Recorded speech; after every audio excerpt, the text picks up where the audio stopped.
میں چاہتا ہوں پہلے ان علاقوں میں جو منصور بن احمد گھسایا ہے اس سے نمٹا جائے، اس کے بعد ایک لشکر کے ساتھ کوہستان قیچاق کا رخ کیا جائے گا اور وہاں ان پر حملہ آور ہو کر ان کا خاتمہ کر دیا جائے گا۔ ہلاکو جب خاموش ہوا تب جواب میں دوقوزہ پھر بول اٹھی، میں نے یہ بھی سنا ہے کہ فرا تاتار قبائل چونکہ اسلام قبول کر چکے ہیں لہٰذا برکائی خان بھی ان کی پشت پناہی کر رہا ہے۔ اس کا مطلب ہے آپ کو فرا تاتار کے قبائل کے علاوہ برکائی خان کی قوت سے بھی ٹکرانا ہوگا، جبکہ اس سے پہلے برکائی خان اپنے بھتیجے لوگائی کے ساتھ مل کر ہمارے لشکر کو شکست بھی دے چکا ہے۔ جواب میں ہلاکو خان نے کچھ سوچا پھر کہنے لگا، برکائی خان کے پاس ابھی اتنی طاقت اور قوت نہیں ہے کہ وہ اپنے کوہستانی مسکن سے باہر نکل کر ہمارا مقابلہ کرے۔ وہ اور اس کے جنگجو کوہستانی سلسلوں کے اندر لڑنے کے ماہر ہیں۔ یہی حالت فرا تاتار قبائل کی ہے۔ یہ جو بغداد کا سابق نائب سالار منصور بن احمد اپنے 2 سالاروں کے ساتھ فرا تاتار قبائل میں پہنچ گیا ہے تو اس سے نہ صرف فرا تاتار قبائل کے حوصلے بلند ہوئے ہیں بلکہ ان کی طاقت اور قوت میں اضافہ ہو گیا، اس لیے کہ جو لشکری بغداد سے بھاگے تھے سب وہاں پہنچ چکے ہیں اور دوسرے شہروں میں ہمارے ہاتھوں شکست اٹھانے کے بعد جو مسلمان جنگجو بچے ہیں وہ بھی کوہستان قیچاق میں انہی کے پاس جا کر جمع ہو رہے ہیں۔ اس طرح ان کی طاقت اور قوت میں اضافہ ہو رہا ہے۔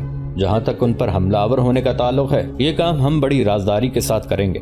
جب ہم نے یہ کارروائی کرنی ہے تو رات کو یہاں سے کوچ کیا جائے گا، شب کے پچھلے حصے میں کہیں پڑاؤ کر لیا جائے گا اور پورا دن وہاں قیام کیا جائے گا، پھر رات کو سفر شروع کیا جائے گا اور اچانک کوہستان قیچاق کے دروں میں داخل ہو کر فرا تاتار پر اس وقت حملہ کیا جائے گا جب وہ غفلت کی حالت میں آرام کر رہے ہوں گے۔ اس کے بعد میں دیکھوں گا وہ کیسے ہمارے ہاتھوں سے بچتے ہیں۔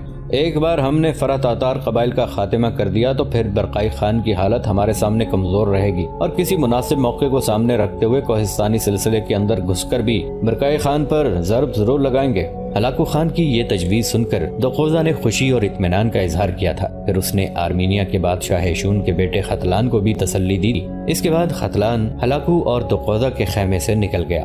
منصور بن احمد نے اپنے لشکر کو ایک انتہائی موزوں جگہ جہاں زمین کٹی پھٹی تھی اور اس طرح سے وہاں اس نے گھات لگا لی تھی۔ ایسا کرنے کے بعد سب سے پہلے لشکریوں کے کھانے کا اہتمام کیا گیا، اس کے بعد انہیں آرام کرنے کا موقع فراہم کیا گیا۔ ساتھ ہی منصور بن احمد نے مشاورت کے لیے حسام الدین جوکندار، شرف الدین کردی کے علاوہ لشکر میں جو دوسرے سالار تھے انہیں ایک جگہ جمع کیا۔ جب سب بیٹھ گئے تب گفتگو کا آغاز منصور بن احمد نے کیا اور اپنے سالاروں کی طرف دیکھتے ہوئے وہ کہہ رہا تھا، میرے بھائیوں، میرے عزیز ساتھیوں، اس وقت ہمارے سامنے 2 مہمات ہیں۔ ہلاکو خان اپنے پڑاؤ میں اس وقت محو استراحت ہے، اس کی خبر مجھے میرے مخبر دے رہے ہیں۔ اس نے 2 لشکر روانہ کیے ہیں جو ہم سے ہمارے ہاتھوں مرنے والے منگول سالاروں توران سلاوز اور توبان سونجاک کا انتقام لیں گے۔ چونکہ ہلاکو کو اطلاع دی گئی ہے کہ ہم اپنے لشکر کے ساتھ جنوب کی طرف بڑھے ہیں، لہٰذا ہلاکو خان کا سالار بائدو ایک خاص بڑے لشکر کے ساتھ جنوب کی طرف پیش قدمی کر رہا ہے، جبکہ جس لشکر کا ہم نے خاتمہ کیا اور جن 2 سالاروں کو موت کے گھاٹ اتارا وہ مسلمانوں کے علاقوں میں لوٹ مار کر کے اپنے لیے رسد اور ضروریات کا سامان اکٹھا کرنے آیا تھا۔ وہی کام کرنے کے لیے اب ہلاکو خان نے اپنا دوسرا سالار مقرر کیا ہے اور اس کے لشکر کی کمانداری دربائی کر رہا ہے۔ میں نے جو منصوبہ بندی پہلے سے کی ہے اس کے مطابق آج رات ہم دربائی پر شب خون ماریں گے اور اسے بھگانے کے بعد بڑی تیزی کے ساتھ جنوب کا رخ کریں گے، اس لیے کہ اب ہمارے مخبر بڑی تیزی سے اپنے کام میں مصروف ہیں۔ وہ ہلاکو خان کے سالار تک ہماری بہترین رہنمائی کریں گے۔ یہ شب خون رات کے پچھلے حصے میں مارا جائے گا اور اس وقت ہم جس قدر تیزی سے سفر کر سکتے ہوں گے جنوب کی طرف بڑھیں گے اور بائدو سے ٹکرائیں گے۔ میرے عزیز ساتھیوں، ایک بات ضرور یاد رکھنا، اگر ہم نے رسد کا سامان حاصل کرنے کے بعد دربائی اور اس کے لشکریوں کو شکست دے کر بھگا دیا، اس کے بعد جنوب کی طرف جا کر بائدو کو بھی شکست دی اور اسے مشرق کی طرف بھاگنے پر مجبور کر دیا، تو میں آپ کو یقین دلاتا ہوں کہ ہلاکو خان ان علاقوں سے اپنا بوریا بستر سمیٹ لے گا اور آنے والے دور میں بھی وہ کبھی جزیرہ دیار بکر اور دیار ربیہ پر حملہ آور ہونے کے متعلق سوچے گا بھی نہیں، اس لیے ان علاقوں پر حملہ آور ہونے کے دوران اس کا اتنا نقصان ہو چکا ہوگا کہ وہ ان علاقوں کی طرف سے عاجز ہو جائے گا۔ سارے سالاروں نے منصور بن احمد کی اس تجویز سے اتفاق کیا۔ پھر سارے سالار تھوڑی دیر سستانے کے لیے اٹھ کھڑے ہوئے، ساتھ ہی لشکر کے ایک حصے کو بھی چوکس کر دیا گیا۔ ہلاکو خان کا وہ لشکر اپنے سالار دربائی کی کمانداری میں مسلمانوں کے علاقوں پر حملہ آور ہو کر اپنے لیے ضروریات کا سامان حاصل کرنے کے لیے آیا تھا۔ اس نے ایک جگہ پڑاؤ کر رکھا تھا اور اگلے چند دنوں میں مسلمانوں کے علاقوں میں اپنے کام کی ابتدا کرنا تھی۔ اسی رات کے پہلے حصے میں جس وقت منگول اپنے پڑاؤ میں محو استراحت تھے اور اس کے لشکر کا ایک حصہ جاگ کر پہرا دینے کے لیے متحد تھا، منصور بن احمد اپنے حصے کے لشکر کے ساتھ کارروائی کے لیے کوچ کر چکا تھا۔ لشکر کو اس نے 3 حصوں میں تقسیم کر دیا تھا، ایک حصہ اپنے پاس، دوسرا حسام الدین جوکندار، تیسرا شرف الدین کردی کی کمانداری میں تھا۔ چنانچہ سب سے پہلے منصور بن احمد خود اپنے حصے کے لشکر کے ساتھ منگولوں کے لشکر کے قریب نمودار ہوا اور منگولوں کے پڑاؤ پر منصور بن احمد کے ساتھ ساتھ ہی منگولوں کے پڑاؤ کے دوسرے پہلو پر حسام الدین جوکندار ٹوٹ پڑا۔ منگول شروع میں منصور بن احمد کی طرف متوجہ ہوئے، پھر وہ یہ خیال کر رہے تھے کہ مسلمانوں کے ایک چھوٹے سے لشکر نے ان پر شبخون مارنے کی کوشش کی ہے، لہٰذا انہوں نے فیصلہ کیا کہ مسلمانوں کے اس لشکر کو بھاگنے نہیں دیں گے۔ لیکن اسی وقت جب دوسرے پہلو کی طرف سے حسام الدین جوکندار ان پر حملہ آور ہوا، تب وہ چونکے، پاؤں تلے زمین کسی قدر کھسکنے لگی اور وہ یہ سمجھے کہ وہاں مسلمانوں کا ایک نہیں اور بھی لشکر ہیں۔ لہٰذا جب انہوں نے پہلو کی طرف متوجہ ہو کر حسام الدین جوکندار کے حملوں کو بھی روکنا چاہا، تب منصور بن احمد آگ کے شعلوں کی طرح بھڑک اٹھا۔ اس نے اپنے حملوں میں تیزی پیدا کرتے ہوئے منگولوں کو ناقابل تلافی نقصان پہنچانا شروع کر دیا تھا۔ پھر جب کہ منگول 2 حصوں میں تقسیم ہو کر منصور بن احمد اور حسام الدین جوکندار کے خلاف برسر پیکار تھے، تیسرے پہلو سے شرف الدین کردی نمودار ہوا اور وہ منگولوں کے تیسرے پہلو پر دھول کر گیا تھا۔ جوابی کارروائی کرتے ہوئے منگول بھی قسمت آزمانے لگے تھے۔ منگولوں نے اپنی طرف سے پوری کوشش کی کہ حملہ آوروں کو پسپا کر کے بھاگ جانے پر مجبور کریں، لیکن وہ ایسا نہ کر سکے۔ رات کی تاریکی میں منصور بن احمد، حسام الدین جوکندار اور شرف الدین کردی نے انہیں بدترین شکست دی اور وہ بھاگ کھڑے ہوئے۔ وہ مسلمانوں کے علاقوں میں اپنے لشکر کے لیے رسد کا سامان جمع کرنے کے لیے آئے تھے، الٹا جو رسد کا سامان ان کے پاس پہلے سے موجود تھا اسے بھی وہاں چھوڑ کر وہ ہلاکو کے بڑے پڑاؤ کی طرف بھاگ گئے۔ اس موقع پر منصور بن احمد نے بالکل تھوڑی دیر وہاں قیام کیا۔ دربائی کے پڑاؤ سے ملنے والی ہر چیز کو بار برداری کے جانوروں پر لاد کر اس نے چند دستوں کی رہنمائی میں کوہستان کیچاق کی طرف روانہ کر دیا، جبکہ زخمی ہونے والوں کی جلدی جلدی مرہم پٹی کرنے کے بعد پھر اس نے تیزی اور برق رفتاری کے ساتھ جنوب کی طرف ہلاکو خان کے بڑے سالار بائدو سے ٹکرانے کے لیے پیش قدمی شروع کر دی تھی۔ سفر بڑی تیزی سے جاری تھا، یہاں تک کہ منصور بن احمد کے مخبروں نے یہ خبر دی کہ اب ہلاکو کا جو لشکر اس کے سالار بائدو کی کمانداری میں ان کی تلاش میں سرگرداں ہے، وہ آگے صرف 10 میل کے فاصلے پر رہ گیا ہے۔ تب منصور بن احمد فوراً حرکت میں آیا۔ آدھے لشکر کو اس نے حسام الدین جوکندار اور شرف الدین کردی کے حوالے کیا اور انہیں ذرا دائیں جانب ہو کر چکر کاٹتے ہوئے آگے بڑھنے کے لیے کہا۔ خود پہلے کی طرح پیش قدمی کرنے لگا تھا۔ دوسری طرف منگول مخبر بھی اپنے سالار بائدو کو یہ اطلاع دے چکے تھے کہ مسلمانوں کا ایک لشکر جس کی تعداد تھوڑی ہی ہے، وہ اس کی پشت پر بڑی تیزی سے پیش قدمی کر رہا ہے اور اس پر حملہ آور ہوگا۔ چنانچہ جوں ہی منصور بن احمد بائدو کے لشکر کے قریب گیا، بائدو کا خیال تھا کہ مسلمانوں کا ایک چھوٹا سا لشکر اس کی پشت کی طرف سے آیا ہے، لہٰذا ان میں سے کسی کو زندہ بچ کے نہیں جانا چاہیے۔ جوابی کارروائی کرتے ہوئے منصور بن احمد نے زوردار انداز میں تکبیریں بلند کی۔ اس کے بعد آگ بھڑکاتے بگولوں کی طرح حملہ آور ہو گیا۔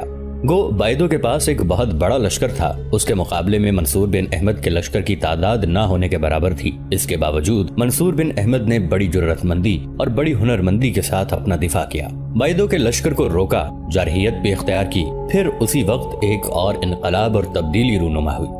دائیں جانب سے حسام الدین جوکندار اور شرف الدین کردی اپنے لشکر کے ساتھ تکبیریں بلند کرتے ہوئے نمودار ہوئے، پھر وہ بائدو کے لشکر پر لاور ہو گئے۔ گو منگولوں کی تعداد زیادہ تھی، وہ شروع میں بڑھ چڑھ کر حملہ آور ہوئے تھے، لیکن اب رزمگاہ میں بڑی تیزی سے ان کی حالت بوسیدہ آرزوؤں، کرچی کرچی خوابوں کی طرح ہونا شروع ہو گئی تھی، اور منصور بن احمد، حسام الدین جوکندار اور شرف الدین کردی کی کمانداری میں عربوں، ترکوں اور کردوں نے اپنے تیز حملوں سے منگولوں پر ثابت کر دیا تھا کہ سزا کیا ہے، جزا کیا ہے، خدا کیا ہے، ناخدا کیا ہے، روشنی کیا ہے، تاریکی کیا ہے۔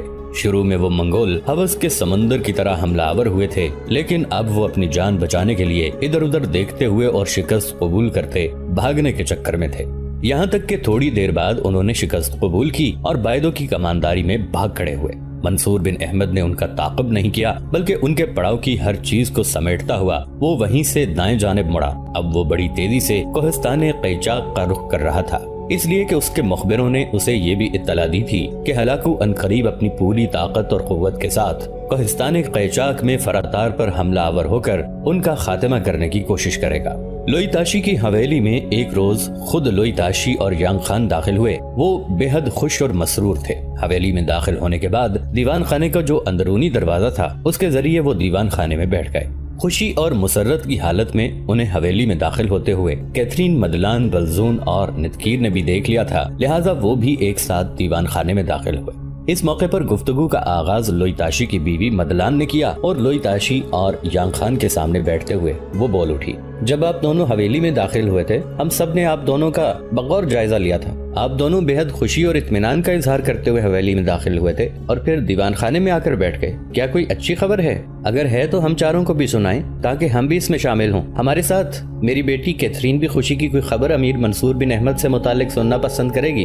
جب تک مدلان بولتی رہی لوئی تاشی اور یانگ خان دونوں مسکراتے رہے۔ مدلان کے خاموش ہونے پر لوئی تاشی بولا اور کہنے لگا، مدلان، میری اور یانگ خان کی خوشی بھی امیر منصور بن احمد کی وجہ سے ہے۔ جس وقت وہ یہاں سے روانہ ہوئے تھے تو یہ عہد کیا تھا کہ اگر وہ اس مہم میں ناکام رہے تو واپس نہیں آئیں گے، انہیں تلاش کرنے کی کوشش نہ کی جائے، ان کے بعد ہم جسے چاہیں امیر بنا لیں۔ قسم خداوند قدوس کی، وہ رات میں نے اپنے بستر میں منہ چھپا کر روتے ہوئے گزاری تھی، لیکن آج جو خبریں آئی ہیں ان خبروں میں ہمارے لیے خوشیاں ہی خوشیاں اور اطمینان ہی اطمینان ہے۔ یہاں تک کہنے کے بعد لوئی تاشی جب خاموش ہوا تب بے پناہ جستجو بھرے انداز میں کیتھرین پہلی بار بولی اور کہنے لگی، بابا، اگر کچھ مخبر آپ کے لیے خوشخبری لائے ہیں تو کیا ان خوشیوں میں ہمیں شامل نہیں کریں گے؟ جواب میں لوئی تاشی مسکرایا اور بولا، بیٹی کیوں نہیں میری بچی، یہ خوشیاں ساری کی ساری خصوصی طور پر تمہارے لیے ہیں۔ بات یہ ہے کہ جن دنوں امیر منصور بن احمد یہاں سے حسام الدین جوکندار اور شرف الدین کردی کے ساتھ روانہ ہوئے، انہی دنوں ہلاکو خان کا ایک لشکر اپنے لیے رسد اور ضرورت کا سامان حاصل کرنے کے لیے جزیرہ کے علاقوں میں داخل ہوا تھا۔ امیر منصور ان پر حملہ آور ہوا اور لشکر کی اکثریت کو اس نے موت کے گھاٹ اتار دیا۔ بہت کم لشکریوں کو اپنی جانیں بچا کر بھاگنا نصیب ہوا۔ ہلاکو خان کو جب اپنے اس لشکر کی تباہی اور بربادی کا علم ہوا تو اس نے 2 لشکر ترتیب دیے۔ اتنی دیر تک امیر منصور ہلاکو خان اور اس کے سالاروں کو چکر دینے کے لیے جنوب کی طرف چلے گئے تھے۔ ہلاکو خان نے جو 2 لشکر ترتیب دیے ان میں سے ایک لشکر کی کمانداری اس کے سالار دربائی کے ہاتھ میں تھی اور اس لشکر کو اس نے پہلے لشکر کی جگہ مسلمانوں کے علاقوں میں ضروریات کا سامان حاصل کرنے کے لیے بھیجا۔ دوسرا لشکر اس نے اپنے نامور سالار بائدو کی کمانداری میں دیا تھا اور اس کے لیے حکم جاری کیا تھا کہ وہ جنوب کی طرف چلا جائے اور حملہ آور مسلمانوں کا مقابلہ کرے۔ اس وقت ہلاکو کو یہ علم نہیں تھا کہ ان پر حملہ آور ہونے والا منصور بن احمد ہے۔ چنانچہ بائدو اپنا لشکر لے کر جنوب کی طرف امیر منصور کے تعاقب میں نکلا، جبکہ امیر منصور جنوب میں جانے کے بعد ایک دم دائیں جانب پلٹا، پھر اس نے بڑی تیزی سے شمال کا رخ کیا اور ہلاکو خان کا دوسرا لشکر جو اس کے سالار دربائی کی کمانداری میں تھا اور رسد حاصل کرنے کے لیے آیا تھا، اس پر اچانک اس نے شب خون مارا اور اس لشکر کی بھی اکثریت کو اس نے کاٹ ڈالا اور دربائی بڑی مشکل سے اپنے بچے کچے ساتھیوں کے ساتھ ہلاکو کی طرف بھاگ گیا۔ اس کے بعد امیر منصور بن احمد نے دم نہیں لیا، بڑی تیز رفتاری اور برق رفتاری کے ساتھ انہوں نے جنوب کا رخ کیا۔ ہمارے مخبر امیر کو پل پل کی خبریں پہنچا رہے تھے، لہذا جنوب میں آگے جا کر امیر نے لشکر کو 2 حصوں میں تقسیم کر دیا۔ ایک حصہ اپنے پاس رکھا، دوسرا حصہ شرف الدین کردی اور حسام الدین جوکندار کی کمانداری میں دے کر انہیں ذرا دائیں جانب رہتے ہوئے آگے بڑھنے کے لیے کہا۔ آخر جنوب میں امیر ہلاکو کے سالار بائدو سے ٹکرایا۔ بائدو کے لشکر کی تعداد بہت بڑی تھی اور اس نے ارادہ کیا کہ ان حملہ آوروں کو فوراً مار بھگایا جائے، لیکن امیر منصور نے بائدو کے حملوں کا روک دیا۔ اتنی دیر تک دائیں جانب سے حسام الدین جوکندار، شرف الدین کردی بھی حملہ آور ہو گئے۔ اس طرح جب منگولوں پر 2 طرفہ حملہ ہوا تو وہ زیادہ دیر ٹھہر نہ سکے۔ اس طرح بائدو کو بھی شکست کا سامنا کرنا پڑا اور وہ بھی شکست کا داغ لیے ہلاکو خان کی طرف بھاگ گیا۔ اب امیر منصور ہلاکو خان کے لشکریوں کے پڑاؤ سے جو کچھ ملا اسے سمیٹ کر بڑی تیزی سے کوہستان کیچاک کا رخ کیے ہوئے ہیں اور ساتھ ہی آنے والے مخبروں نے بھی اطلاع کر دی ہے کہ عنقریب ہلاکو خان ہم پر حملہ آور ہوگا، اس لیے کہ اسے بتایا گیا ہے کہ اس کے لشکروں کو شکست دینے والا منصور بن احمد ہے جو اب فرا تاتار قبائل کا سالار اعلیٰ اور امیر ہے۔ اس بنا پر وہ چاہتا ہے کہ پہلے فرا تاتار قبائل کا خاتمہ کر دے، اس کے بعد برکائی خان سے نمٹے، اس لیے کہ برکائی خان کے پاس ابھی اتنی بڑی طاقت نہیں کہ وہ کوہستان سلسلے سے نکل کر کھلے میدانوں میں ہلاکو خان کا مقابلہ کرے۔ میرے خیال میں آج شام تک امیر منصور بن احمد اپنے لشکروں کے ساتھ یہاں پہنچ جائیں گے۔ میں نے اور یانگ خان نے اپنے لوگوں سے کہہ دیا ہے کہ اپنی پوری توانائی اور جذبات اور احساسات کی گہرائیوں سے اپنے فاتح لشکر کا استقبال کریں۔ اتنا کہنے کے بعد لوئی تاشی رکا، پھر وہ جذبات میں ڈوبی آواز میں کہہ رہا تھا، ہمارے امیر منصور بن احمد ان جوانوں میں سے ہیں جو لوح و قلم کے مجرموں کے خلاف دہکتے انگاروں اور سلگتی چنگاریوں کی طرح اچانک اٹھ کھڑے ہوتے ہیں۔ یہاں تک کہنے کے بعد لوئی تاشی اٹھ کھڑا ہوا، پھر اپنی بیوی مدلان کی طرف دیکھتے ہوئے کہنے لگا، میں اور یانگ خان اب جاتے ہیں، امیر اور لشکر کے استقبال کی تیاری کرتے ہیں۔ ان گنت جوان اور لڑکیاں اپنے لشکر کا استقبال کرنے کے لیے تیاریوں میں لگ گئے ہوں گے، اس لیے کہ حویلی کی طرف آتے ہوئے میں سب لوگوں کو بتاتا آ رہا ہوں کہ امیر منصور بن احمد ہلاکو خان کے خلاف شاندار کامیابیاں حاصل کرنے کے بعد ایک فاتح کی حیثیت سے واپس آ رہے ہیں، لہٰذا ہمیں ان کا بے مثال استقبال کرنا ہوگا۔ یہ خبر سن کر سب لوگوں میں خوشی کی ایک لہر دوڑ گئی ہے۔ اس موقع پر بلزون بولا اور اپنے باپ لوئی تاشی کو مخاطب کر کے کہنے لگا، بابا آپ کے پیچھے پیچھے میں، نتکیر اور کیتھرائن بھی نکلتے ہیں، پھر دیکھیں ہم اپنے لشکر کا استقبال کس انداز میں کرتے ہیں۔ اپنے بیٹے بلزون کے یہ الفاظ سن کر لوئیتاشی خوش ہو گیا۔ آخر وہ اپنے ساتھی یانگ خان کے ساتھ دیوان خانے سے نکل گیا، جبکہ ان کے پیچھے پیچھے کیتھرین، مدلان، بلزون اور نتکیر بھی حویلی سے نکل گئے۔ منصور بن احمد، حسام الدین جوکندار اور شرف الدین کردی جب اپنے لشکر کے ساتھ کوہستان قیچا میں داخل ہوئے تو استقبال کرنے والوں نے عجیب سما باندھ دیا تھا۔ کچھ لڑکیاں اپنے سالاروں اور اپنے لشکریوں کی مدح سرائی اور تعریف میں گیت گا رہی تھیں، کچھ پھول پتیاں نشاور کر رہی تھیں، اور جوان، بوڑھے، بچے تک اپنے لشکر کے استقبال کی خاطر بچے جا رہے تھے۔ اس موقع پر کیتھرین، نتکیر اور بلزون تینوں منصور بن احمد، حسام الدین جوکندار اور شرف الدین کردی پر پھولوں کی بارش کرتے ہوئے جب منصور بن احمد کے قریب ہوئے تو کیتھرین عجیب سے انداز میں منصور بن احمد کی طرف دیکھے جا رہی تھی۔ منصور بن احمد نے اپنے لباس کے اندر سے ایک کاغذ نکالا۔ یہ وہی کاغذ تھا جس پر کیتھرین نے ایک خط لکھا تھا۔ اشارے سے اس نے لوئیتاشی کے بیٹے بلزون کو قریب بلایا۔ بلزون جب قریب گیا تو کاغذ منصور بن احمد نے بلزون کو تھما دیا اور کہنے لگا، میرے بھائی، جب میں اس مہم پر روانہ ہوا تھا تم نے مجھے کچھ زیادہ راہ دیا تھا جو ایک گٹھڑی کی صورت میں تھا۔ اس کے اندر یہ خط تھا، یہ کیتھرین کا ہے، اس کی امانت ہے، اسے واپس کر دینا۔ اس موقع پر کیتھرین بھی قریب ہی کھڑی تھی۔ اس نے بھی منصور بن احمد کے یہ الفاظ سن لیے تھے۔ اتنی دیر تک منصور بن احمد اپنے سالاروں اور لشکریوں کے ساتھ آگے بڑھ گیا تھا۔ بلزون نے طے کیا ہوا کاغذ کھولا اور پہلے اس کا جائزہ لیا، پھر کیتھرین کے قریب گیا اور کہنے لگا، میری بہن، یہ وہ خط ہے جو تم نے امیر کے نام لکھا تھا۔ امیر نے مجھے یہ خط واپس کیا ہے اور کہا ہے کہ یہ کیتھرین کی امانت ہے، اسے واپس کر دینا۔ اور میری بہن، اس خط میں تمہارے لیے ایک خوشخبری بھی ہے۔ بلزون کے ان الفاظ نے کیتھرین کی حالت تبدیل کر کے رکھ دی تھی۔ غور سے اس نے بلزون کی طرف دیکھا، پھر کہنے لگی، میرے بھائی، کیسی خوشخبری؟ بلزون نے اسے وہ خط تھما دیا، پھر کہنے لگا، ذرا اس خط کی پشت پر تو دیکھو۔ کیتھرین نے فوراً کاغذ الٹا تو اس کی پشت پر لکھا تھا، میں تم سے نفرت نہیں کرتا۔ منصور بن احمد کی طرف سے اپنے لیے یہ الفاظ پڑھ کر کیتھرین کی خوشی اور طمانینت کی کوئی حد نہ رہی۔ اس موقع پر شاید اس کا جی چاہا ہوگا کہ وہ کھل کر جھومے اور گائے، لیکن اتنے لوگوں کی موجودگی میں وہ اس انداز میں اپنے جذبات کا اظہار کیسے کر سکتی تھی؟ لہٰذا بڑی تیزی کے ساتھ وہ بلزون اور نتکیر کے ساتھ آگے بڑھی اور امیر منصور بن احمد کے ساتھ ساتھ تینوں آگے بڑھنے لگے۔ اس موقع پر لوئیتاشی اور یانگ خان دونوں منصور بن احمد، حسام الدین جوکندار اور شرف الدین کردی کے قریب آئے۔